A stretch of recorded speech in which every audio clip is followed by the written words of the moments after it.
All right, good afternoon. Welcome to Bright Blue TV. Today we're going to be talking about whether cancel culture is real.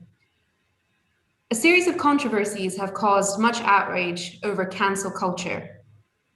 But what does the phrase actually mean? And is it useful? And with the government recently announcing its intention to create a new free speech champion to ensure that freedom of expression is safeguarded on university campuses, has cancel culture gone too far?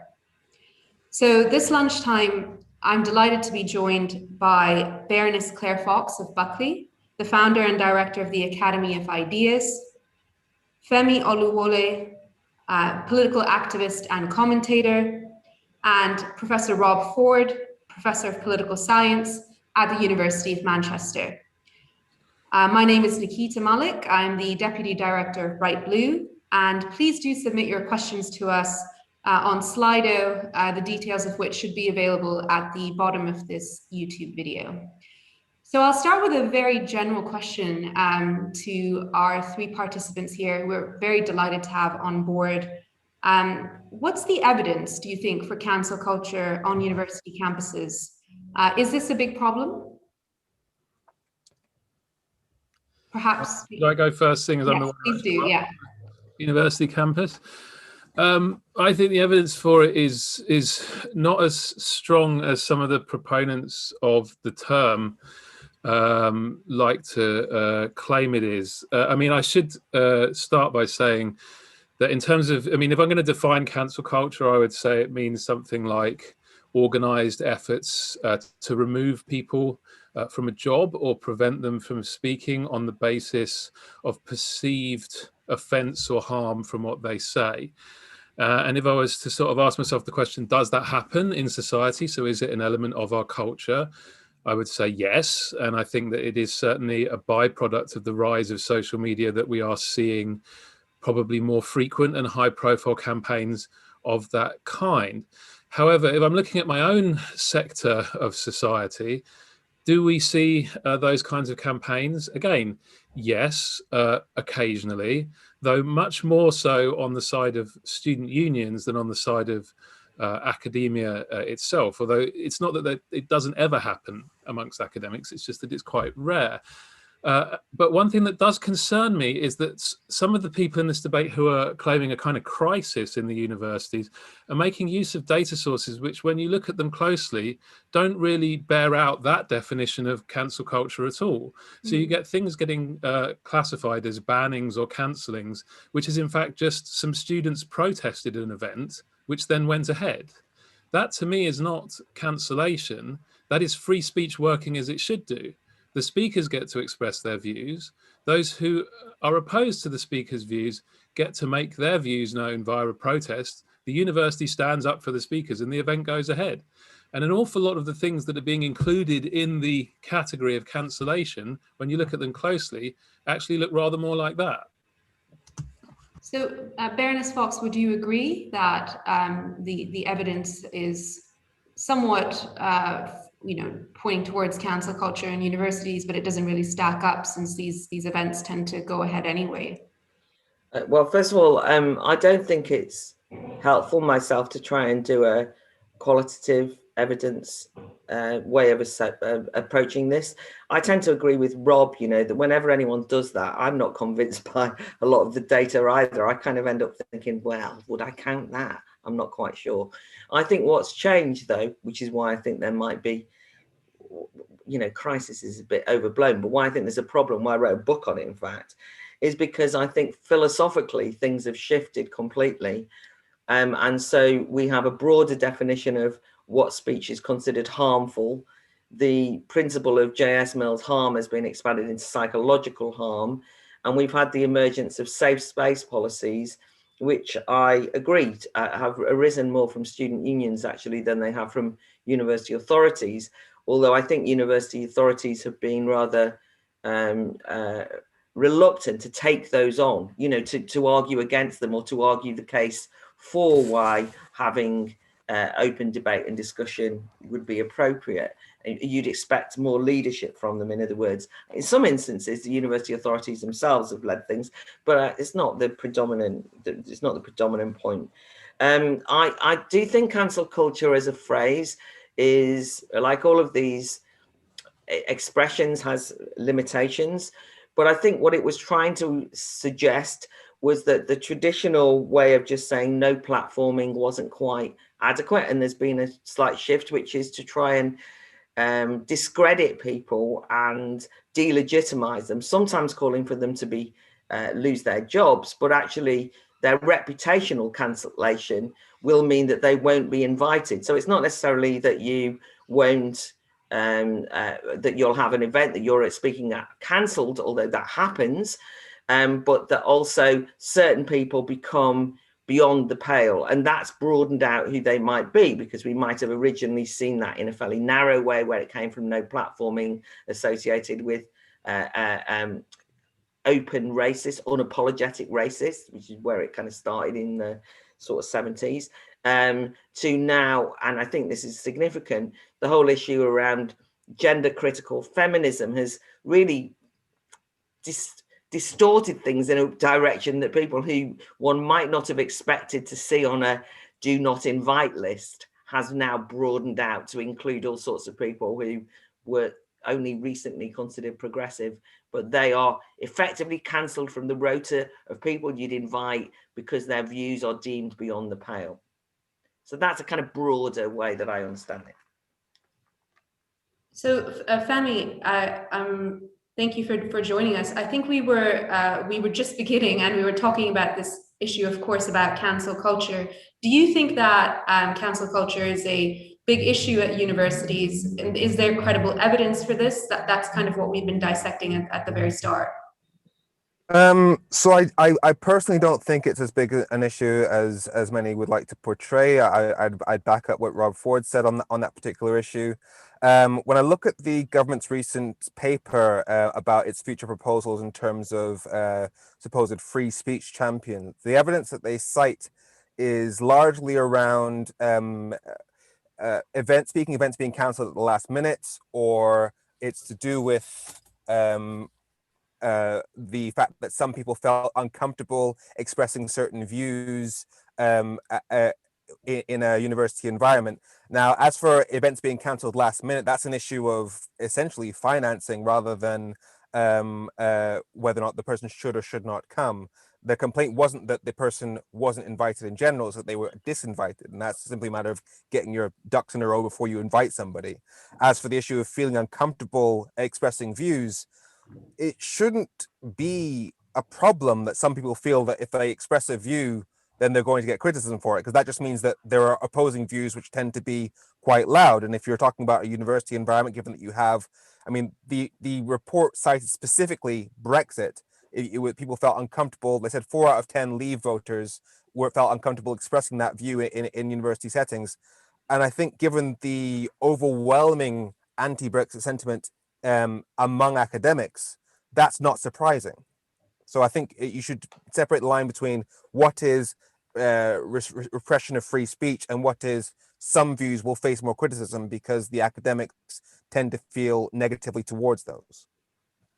Yeah, I mean, I'd just like to pick up on what you were saying about freedom of speech. I mean, there's been a lot of polling that's happened recently amongst the British population. Do you think that British people in general feel that they're less able to say what they want, that they're less able to be free in what they say? Have we become maybe too politically correct in who we invite and who we give a platform to? I'd say that the British public is, well, I think the West in general has gotten a lot more open and liberal in terms of its notion of free speech, liberal in the unrestricted sense, because especially with the rise of these say it like it is politicians like Trump or Farage, who will say whatever they want regardless of who it offends, I think that a lack of care for the concept of offense is growing, certainly within the political discourse. Things that are said at the dispatch box that you would have never dreamed of being heard just a few years prior. Yes, the consequence of that is that many in the public will therefore say, all right, no, we have to draw a line somewhere. And so you'll find young people, especially in universities, who look at the political discourse that's happening above them and say, all right, we need to be better than this. And so some views will get a very harsh response, basically to say, no, this is the line, this isn't who we are. But I think we're talking about universities, and one of the things that was cited several times in the government's paper was students' unions. Those are elected bodies, and there were elections to nominate presidents of students' unions. So those elections will take place on policy platforms which may not include inviting out and out racists to use the canteen hall. That's the line that I think is getting blurred here. So, Professor Ford, from the viewpoint of being within a university, do you think that new specific roles are needed for moderating this, or are there, as Femi suggests, already existing ways for student unions to handle this in participation with the universities rather than an external government body, for example? Yeah, well, I mean, exactly. I mean, actually, just responding to both Claire and Femi, but particularly Claire, I am by no means a cheerleader for university leadership in terms of how well they do many of the jobs they're tasked with doing. So I wouldn't necessarily say they always do the best job that they could do on these things. However, I do think that large-scale government intervention of the kind proposed in the current Williamson paper is a solution that is worse than the problem if what you care about is free speech. And building a little bit on what Femi said, I think that some very important distinctions are being blurred together here. First of all, the important principle of the autonomy of elected student bodies themselves and their rights to self-govern within the broader university structure.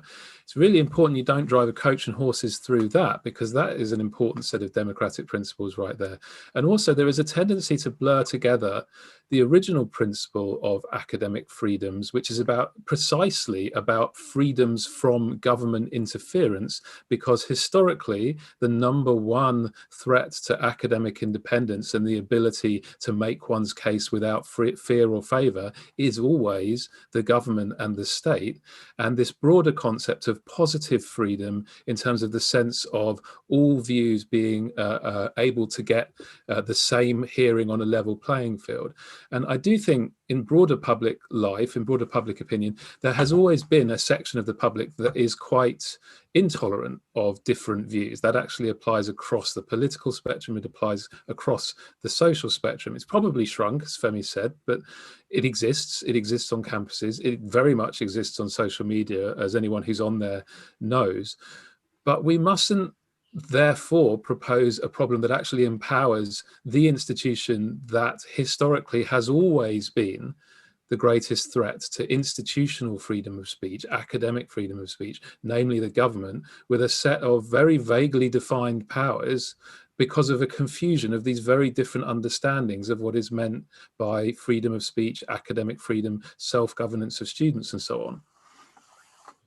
Baroness Fox, if I could pick up on that, do you feel that all views are given a level playing field, or are we at the state where we're doing, what Karl Popper said, we're too tolerant of the intolerant when we host some of these talks at universities? I don't think we're too tolerant at the moment.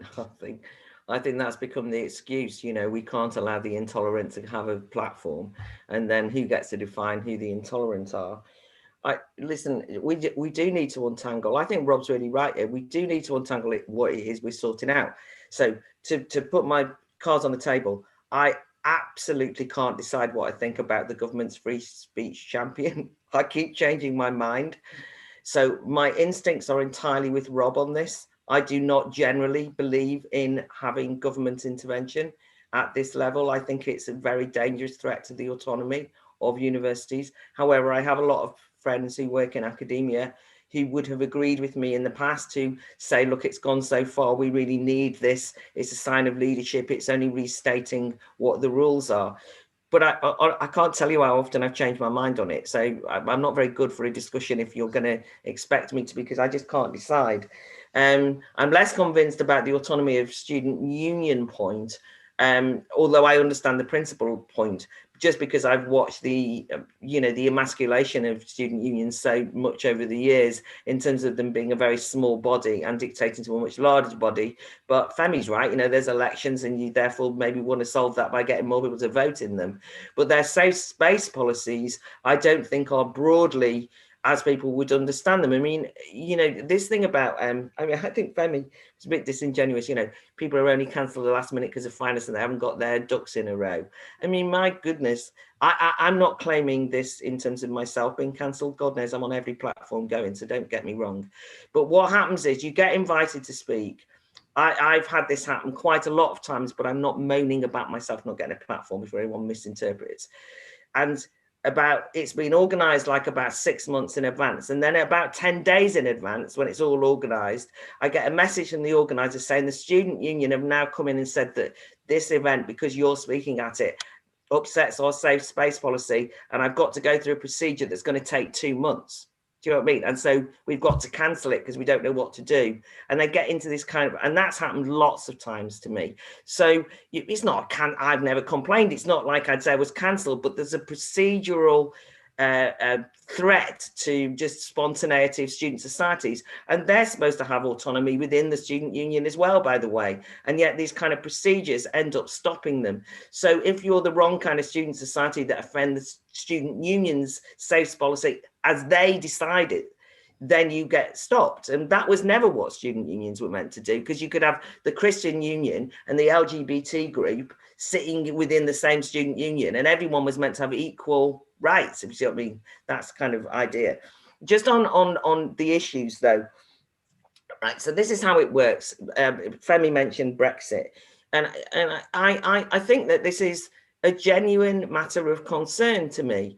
When I was going around the country talking, often not on Brexit, but sometimes on Brexit, post the referendum, people would sidle up to me, students, and say, I voted Leave or I support Leave, but you can't say that in this university, right? Now, I don't know whether they were lying or not, but that was quite a constant thing, that it was unacceptable. Because Femi, you said it's perfectly acceptable for the student union to say we don't want out and out racists in the canteen. But actually what's happening is that people are feeling, and you also said people feel uncomfortable expressing their views because they might get criticized for it.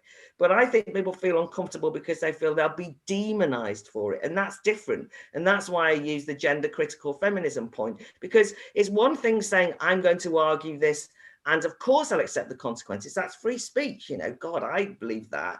But if when you say what you believe, you're called a bigot publicly, and told that you're this phobic or you're a racist, or you're equated with the out and out racist who's not allowed in the canteen because, for example, you don't go along with the majority view on immigration, which, by the way, I'm liberal on immigration, but that's not the point I'm making. Then if you think you're going to get that label, that will have a chilling effect. And in my experience over the last 5 to 6 years, that has completely changed from before, where there's been a chilling effect on more and more topics for fear of having your reputation trashed. And reputation trashing is, for me, much more of a threat than formal no platform policies. Right? That's because once you're a bigot, I mean, where do you go, right? I mean, anyone who's you can't live with that, right? Because if you're called a racist and you're not a racist, right, you can't even have an argument, because you immediately you're called you can imagine the kind of things you might be called a phobic, a transphobic person, or what have you, when all you're trying to argue is something which should be a legitimate row. I'm not saying you're right or wrong, just a legitimate argument. And I think it's worrying that university campuses don't feel hospitable to as wide and diverse a range of topics as they previously have done, rather than we've all become more progressive and we know that there are red lines. You shouldn't say that, otherwise you'll be rightly called a bigot. I'm going to bring in Femi here to respond to that. So we're all aware that racism and bigotry, those are topics that are discussed academically. These aren't topics which are separate from academia. Therefore, if you bring it in and bring in those terms, you're violating the rules of academia. And if we're talking about the Brexit issue, what I would say the largest Brexit figure, proponent of the Brexit ideology, would be Nigel Farage, who stood in front of a breaking point poster, which pointed at people who were ethnically Middle Eastern and used that as an example to suggest that we needed to get out of the EU, even though the UK isn't part of the EU's common asylum policy, which means he chose people who had nothing to do with Brexit because they weren't able to enter the UK under EU rules. And therefore he chose people who visually were not to do with Europe, yet he felt that those would be a stronger message to scare people about European migration. Objectively, from an academic standpoint, it is very easy to make the argument that that is a racist policy. So we can't suggest that it's somehow wrong or some sort of violation of free speech to call something out as racist when the academic analysis of that situation is that was a racist tactic. And so on that particular point, if you say something which has legitimate reason behind being racist, I don't see any problem with calling it out as racist. I think it's problematic if you somehow can't call out a racist narrative as racist. As for your point about cancellations at the last minute, yeah, that's wrong.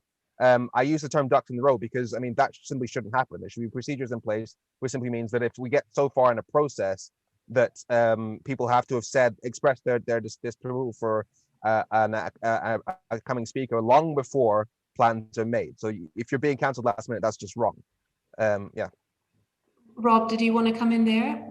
Yeah, I mean, I'm in the unusual experience of a position of being able to speak from direct personal experience about how discussions on UKIP and Brexit and immigration go on campus, because I've researched all three of those issues and presented the research to large groups of students, as well as teaching those topics every year to my students.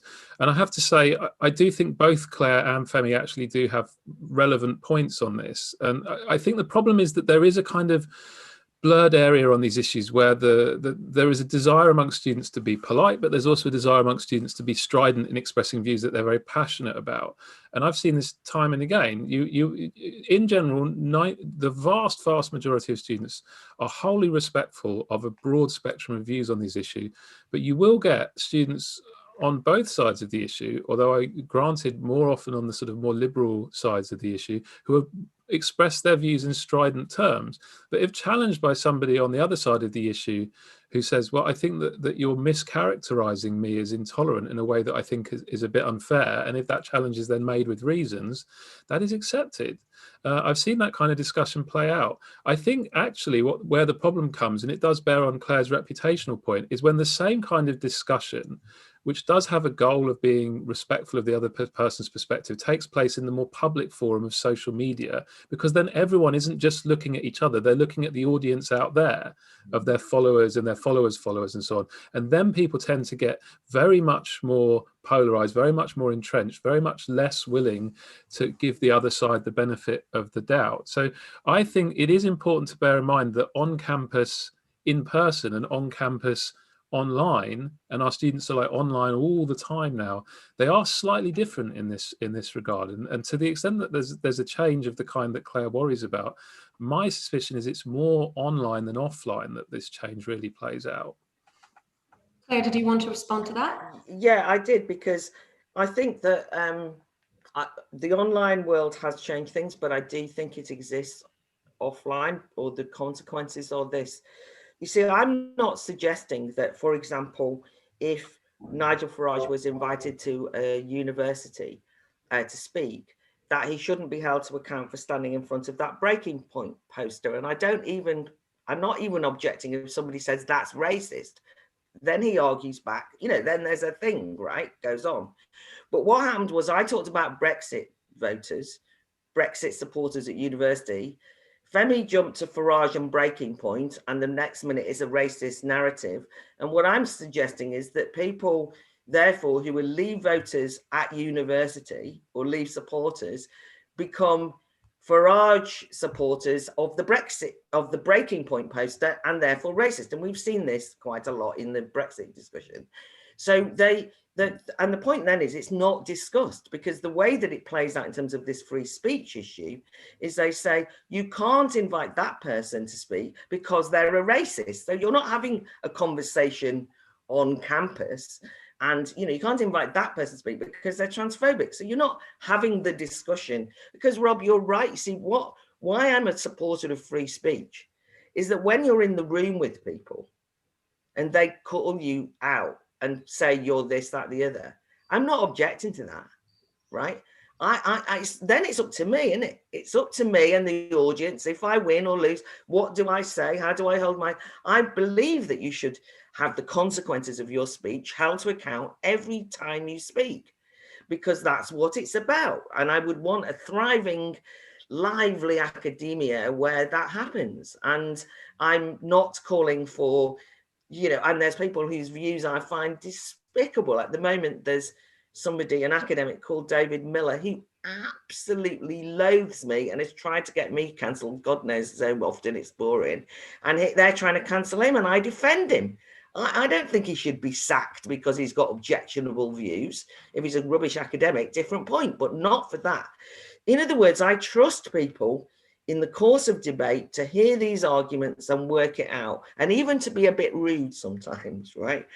But a predetermined label that stops you getting invited will mean that people will not say what they believe in case they get labeled, and therefore destroy their career or their reputation and so on. They're besmirched. And so the chilling effect is, if I say that out loud, and whether you like it or not, lots of students supported Brexit were not able to say that out loud on campus, right?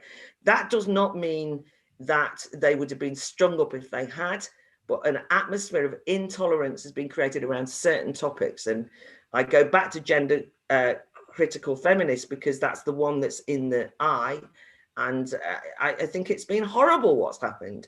And I don't think that they shouldn't be a row with them, because you could well say to them, to those feminists, well, what about transgender women? Are you discriminating? I mean, there should be an argument about this. I'm not suggesting that you have to go along with them, right, or me or anything, but that you have the row. That's why I'm a free speech supporter.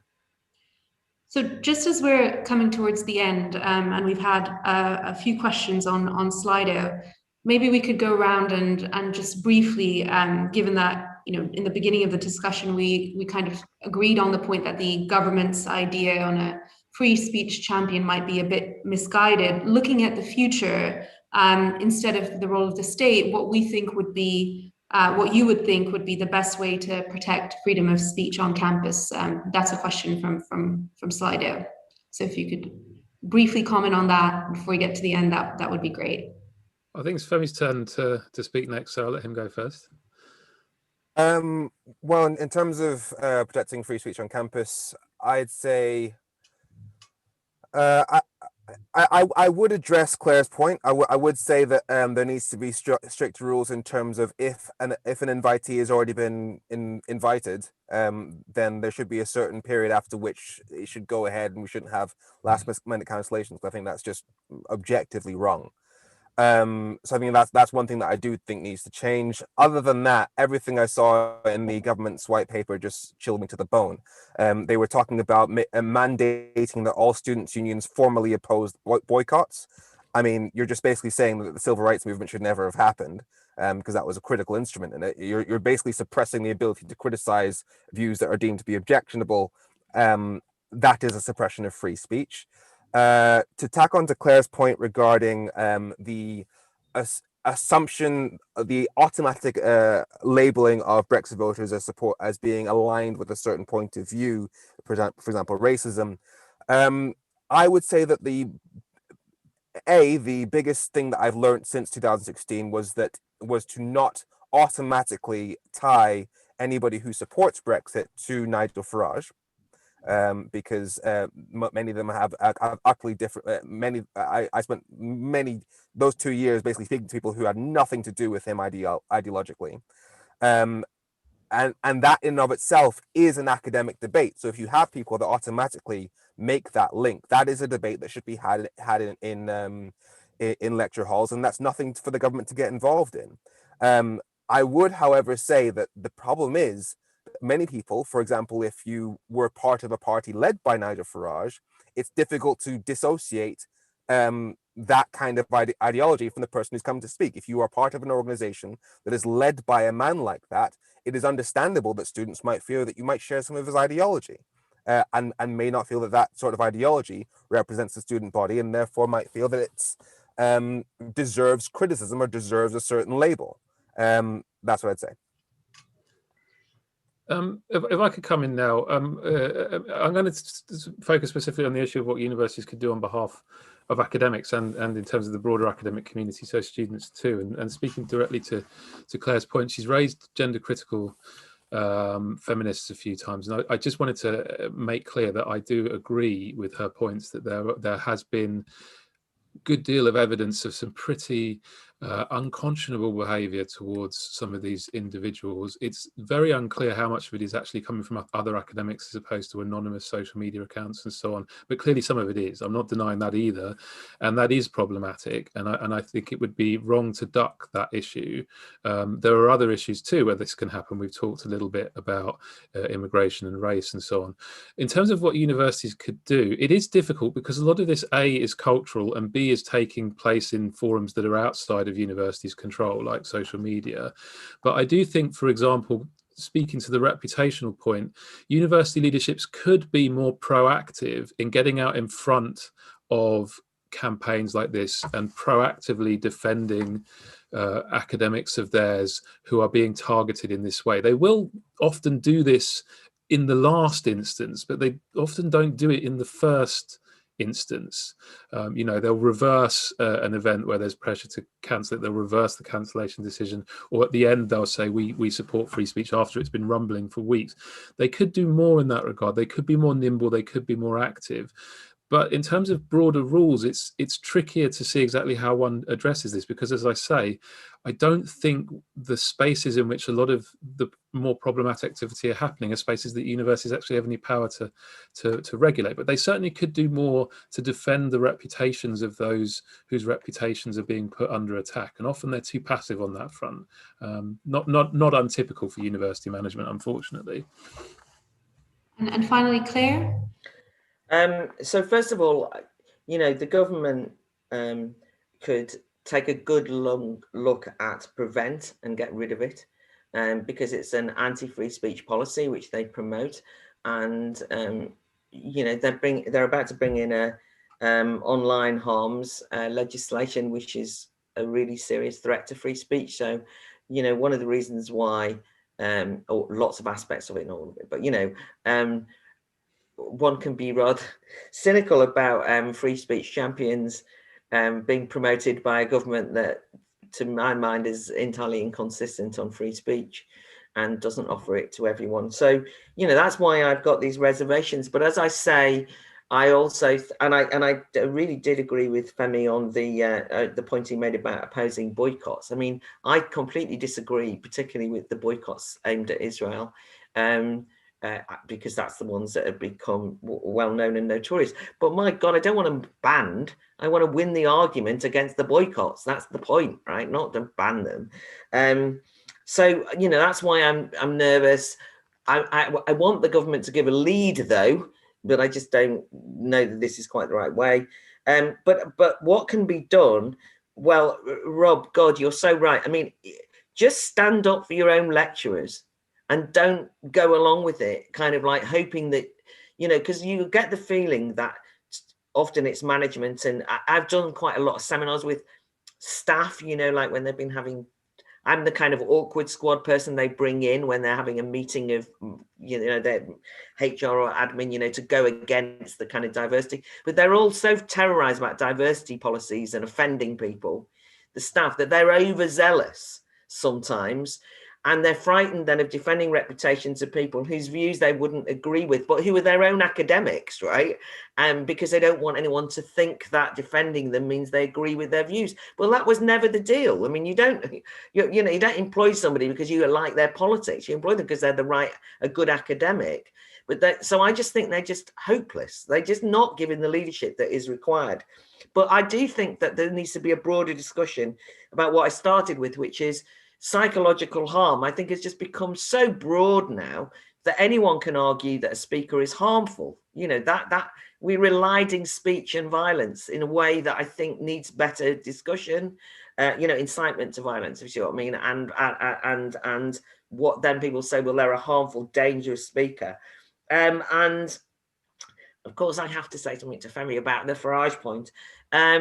There's a very specific reasons, which I won't bore the nation with, about why I stood for the Brexit Party and why I was reluctant to stand in a party organised by Nigel Farage, but he happened to be the only one doing it. And I believe that there was about to be a great sellout of democracy, and that was going to have a very bad impact on democratic decision-making in this country, blah, blah, blah. And so I stood with Farage in his party for the period of the time of the European elections, which I am utterly proud of. And I give him credit for doing that. But if you think I agree with him on everything, you've got another thing coming. And if you think that we sat around and patted each other on the back, you don't know anything about me or politics. And I note that most of the people who've criticised me were members of the Labour Party, which, at the time, and had a problem of a leader who was associated with anti-Semitism. So, don't let's even go there. Hold people to account for what they say and what they do at any given time. And guilt by association can get very broad. So in the debate yesterday about whether we should have the word woman in the bill about maternity, one of the peers that spoke talked about a piece of academic research, which is of interest to you, because we'd all been given a pamphlet written by some academics, their research, and stood up and said, we've been given a piece of alt-right propaganda associated with American Christian concern, and anyone who goes along with this gender critical stuff, that's exactly the treatment that immigrants got in the past, and it's exactly the people who were opposed to Section 28. By the time you'd finished, guilt by association and the smearing of this academic research as somehow some alt-right front, it was all over the place. That was a real life debate, and it's just not true. It's a bit of academic research you didn't agree with. Argue against it. Don't try and associate by this wide-ranging ways. So that, it's just I was outraged, I tell you. But just to wrap up, Femi, do you have any? I'll give you the last word. Do you have any thoughts on guilt by association, as Claire was outlining? I'd maintain that if it's right to have the fear that, ultimately the Brexit Party is now its own machine. It's changing into ultimate things. So by supporting that party, you are somebody who supported a party led by Nigel Farage. Unfortunately, that's a label that's difficult to dissociate yourself from, regardless of how honest you might disagree with Nigel Farage. The one point that I would add, which I should have mentioned before, is within the wider context of where we are in terms of freedom of speech, freedom of expression, the fact that it's a government that is utterly hostile towards left-wing views, be it the fact that Tobias Ellwood said that the reason they wouldn't allow 16, 17-year-olds to vote in the last election was because they'd vote Labour. Explicitly said that. He said, when we know that it would favour a particular party, now is not the right time to do it, i.e. they'd vote Labour and we'd end up staying in the EU. That was his rationale. They recently banned the use of materials from, quote, anti-capitalist groups. They recently said that it was illegal to teach about white privilege as a fact, even though their own government website says that white people are stopped and searched 10 times less than black people, so makes it an actual fact. And not to mention the fact that we have a population who in the last 3 national elections, both the European election, the 2019 general election, the 2017 general election, in all 3, the SNP, Labour, the Lib Dems and Greens have got a majority of the vote. We have a more left-leaning voting country, yet we still ended up with an 80-seat majority for the Tories. So the idea that it's right-wing views being silenced in this country right now is simply not borne out by the maths.